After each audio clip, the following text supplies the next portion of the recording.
Oggi ricomincia, piatta vita, stretta dentro un pugno, fra le dita, prospettive zero, aria fiacca, faccia quella mia un po' bislacca.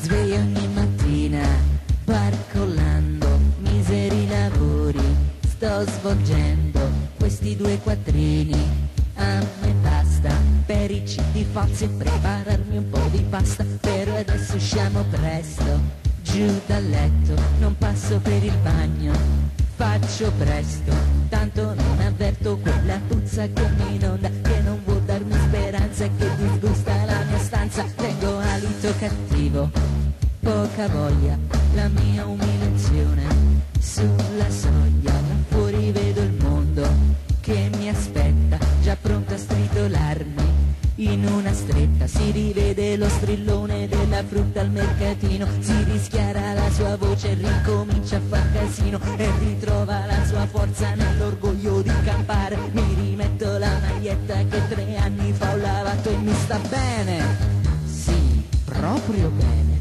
Non vedi che eleganza, soddisfazione, adatto ormai ad un uomo già distrutto, a cui la vita ha negato tutto. Raccatto quella straccio di energia nella pigrizia, mi trascino stancamente una specie di immondizia e raggiungo lo strillone della frutta al mercatino. Poco fuori dal mio parco non mi vede il mio